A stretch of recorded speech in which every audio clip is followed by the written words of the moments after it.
भीतर झांकना, फिसलना है या संभलना है। लेकिन फिसलने की तरफ हमारा रुझान रहता ही है। हम कितने बेवकूफ हैं और हमें बेवकूफियां ही पसंद आती हैं। बचपन में आपको स्कूल जबरदस्ती भेजना पड़ता है और अब की बात करें तो योग और मेडिटेशन आपको जबरदस्ती करना पड़ता है। बाकी कितने सारे काम हैं जिनसे आपको जबरदस्ती रोका भी जाए तो भी आप नहीं रुकते। बस समझ जाओ कि हमारा रुझान किधर को रहता है। बचपन से ही फिसलने की ओर हमारा रुझान है। उसका कारण पता है? क्योंकि फिसलने में जरा भी ऊर्जा नहीं लगानी पड़ती। बैठ जाओ और फिसल ही जाओगे। लेकिन ऊपर चढ़ने में मेहनत लगती है। वो कोई काम करना नहीं चाहता और यही कारण है कि हमें मनचाहा रिजल्ट नहीं मिलता, भले ही कोई भी फील्ड हो। इसीलिए जो बिल्कुल व्यर्थ की दो कौड़ी की चीजें होती हैं वो आम पब्लिक में बहुत आसानी से फैल जाती है। किसी को ये बताना बहुत आसान है कि इस दिन ये व्रत उपवास जप कर लो, सुख समृद्धि पैसा आ जाएगा। लेकिन उस सुख समृद्धि के लिए अपने ऊपर नजर रखो, ये बात किसी को हजम नहीं होती। आत्मा ही ब्रह्म है। किसी को ये बात समझानी कितनी मुश्किल है। बस मुझे कोई आसान तरीका बता दो सुखी होने का, कि कौन से पेड़ पर कौन सा धागा बांधना है जिससे मन्नत पूरी हो जाए और मैं सुखी हो जाऊं। मन्नत मांग मांग कर हुए क्या सुखी? बताइए जरा। अहम ब्रह्मास्मि तो कोई सुनने को तैयार ही नहीं है, क्योंकि ये बात सुनने में पहले तो अहम को ही बुरा लगता है।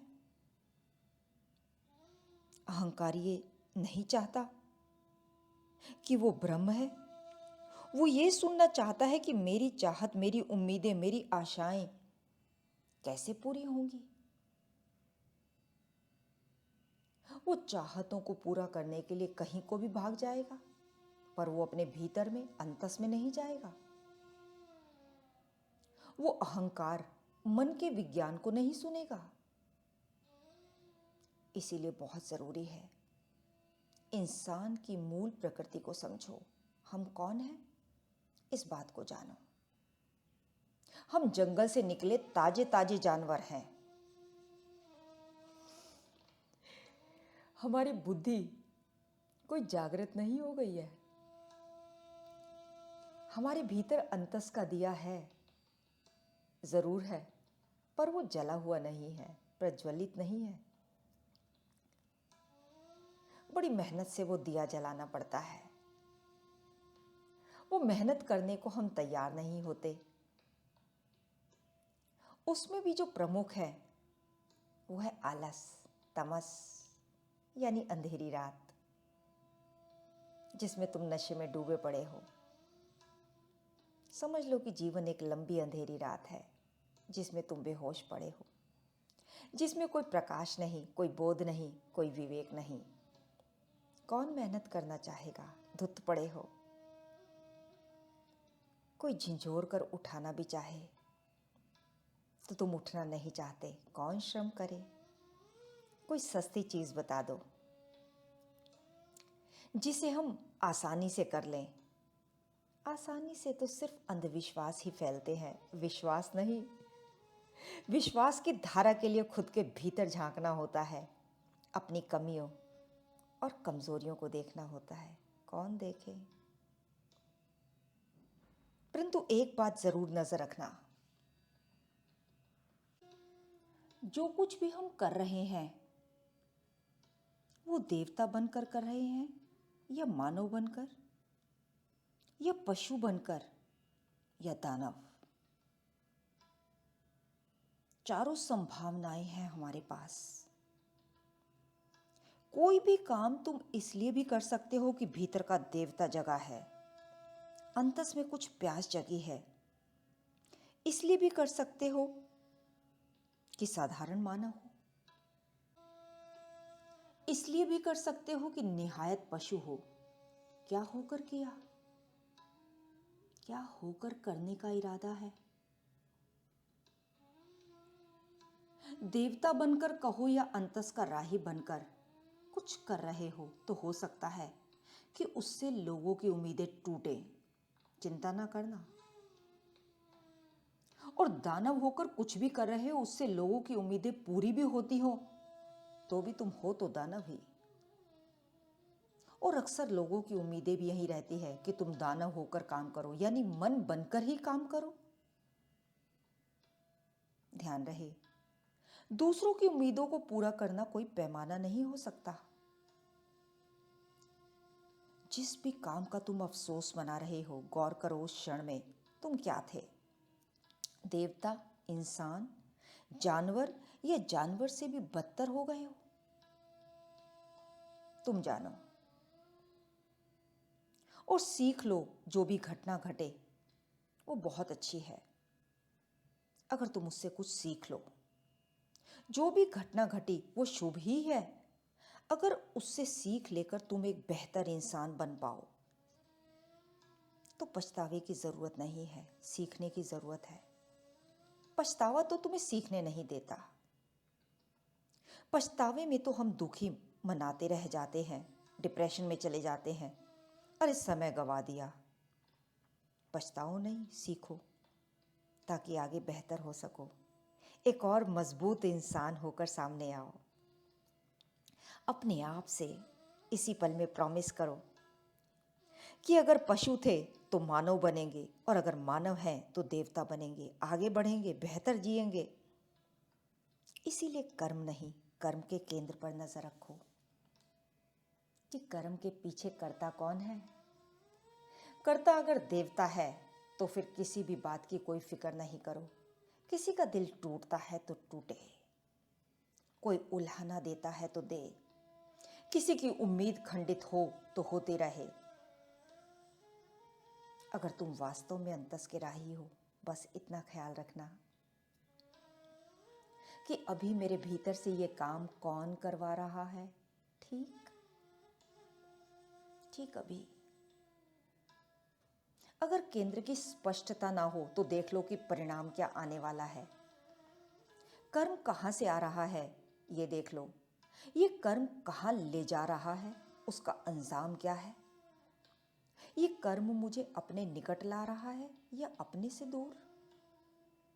कहने का अभिप्राय यही है कि तुम्हें जो विवेक बोध की ताकत दी है उसका इस्तेमाल करो। यही उसका पहला और आखिरी हुक्म है। और उसका हुक्म मानने का मतलब है जो तुम्हारे ऊपर माया चढ़ी रहती है उसका हुक्म मानना बंद करो। दिन भर हम उसका हुक्म बजाते हैं, मन माया का, वृत्तियों का, आदतों का, और दुख में हम गहराते चले जाते हैं। उस परमात्मा द्वारा अपनी ओर से जो भी दिया जा सकता था वह सब तुम्हें दे दिया गया है। क्या ताकत दी है उसने विवेक की। और विवेक यानी क्या? मन माया को सत्य से अलग जानना, यही है विवेक। माया और सत्य में भेद जानना, यही विवेक है। तो माया के हुक्म में नहीं चलना है, ऐसा उसका हुक्म है। उसका कोई और विशिष्ट हुक्म नहीं है कि यह करो वो करो। उसका हुक्म यही है कि माया पर नहीं चलना है। तो जब भी कोई कर्म कर रहे हो गौर से देखो, और देखने की ताकत उसके हुक्म से तुम्हें मिली हुई है। यानी अंतस की आंख, अवेयरनेस की आंख, अपने को देखने की आंख, यही है अहले नजर। निगाहों में तुम हो, ख्यालों में तुम हो, ये जन्नत नहीं है तो फिर और क्या है। मेरे दिल को तूने जो दर्द दिया है, मोहब्बत नहीं है तो फिर और क्या है। निगाहों में तुम हो। ये दर्द जिंदगी के साथ ही जाएगा। याद रहे, देह गुरु नहीं होता, असली गुरु वही है परम गुरु, जो सदा तुम्हारे साथ है, तुम्हारे भीतर में है, तुम्हारे अंतस में है। तुम्हारा तुम्हारे साथ जुड़े रहने के अलावा और कोई तरीका नहीं है। जुड़े रहो, योग में रहो, जुड़े रहने के जितने प्रबंध कर सकते हो वो सब कर लो। ध्यान धारा है ये, विश्वास की धारा। याद रहे, जब कोई चीज़ बहुत ललचा रही हो, चित्त पर छा रही हो, उस पल को टालना सीखो। उस पल को टालने में थोड़ा कष्ट होगा, और अगर उस पल के तुम शिकार बन गए तो बहुत लंबा कष्ट होगा। इसीलिए सही कष्ट चुनो। इतना तो विवेक है ही हमारे पास। इसी विवेक से फिर वैराग्य यानी विशेष के प्रति आकर्षण होगा, जो सच्चा है, जो अच्छा है। भगवान कहते हैं, तलाश न कर मुझे जमीनों आसमान की गर्दिशों में। अगर तेरे दिल में नहीं हूं तो कहीं नहीं हूं। बस दिल से महसूस कीजिए उसे, अपने ही करीब पाओगे, अपने ही अंतस में।